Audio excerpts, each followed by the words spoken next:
I said, I'm just tired of battling. I feel like I'm a lot better pitcher than this, and just gets frustrating a little bit. But I have plans there to try to correct some of these things. And sometimes I'll feel really good about the week of work, and I'll go out there and it won't show, or I'll feel terrible about a week of work and I'll go out and dominate it. And sometimes it just doesn't make sense. So mentally, I'm in a good spot still. I mean, I don't feel like I'm far off. I feel like there's one little adjustment that I need to work out, but I'm still able to go out there and get big league hitters out.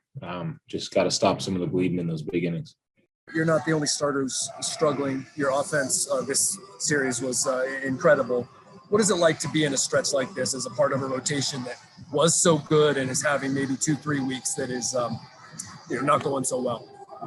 Yeah, I mean, it's wearing on us. We want to be able to go out there and give our bullpen a breather and, get deep into games. But, we're putting ourselves in situations with walks and, not commanding the zone, not getting ahead of hitters.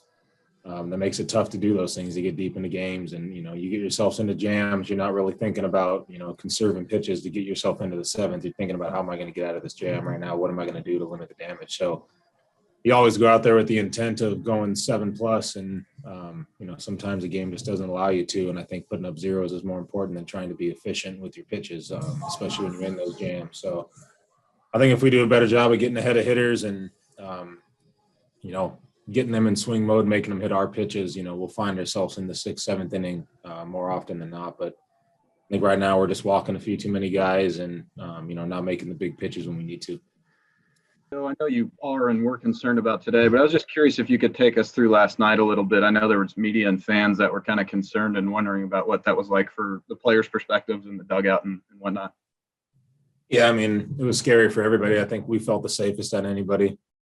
We got an inside clubhouse to hide out in, so it was pretty cool to see coaches and players from both teams, bringing fans and families and kids down in the dugout and trying to, provide as much security as they could.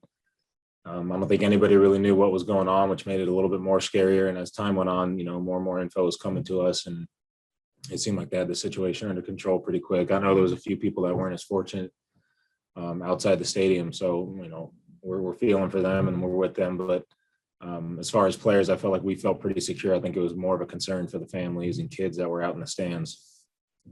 Yeah, you mentioned it there, but what does it show? I mean, a lot of people only see the baseball player, and Jace kind of talked about this. They only see the baseball player that these guys are, but those are the guys that, not knowing the situation, running out and grabbing people and helping people down from the stands. What does it show about them as people and not just baseball players?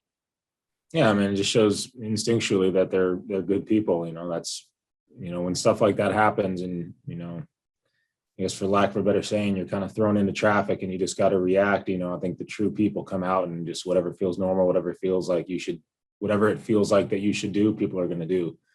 A little bit of that fight or flight, you're either going to run and hide or you're going to try to grab someone else and save them. And, those are the kind of guys we have around here. And I'm sure if we had more guys down there with availability to help, we would have.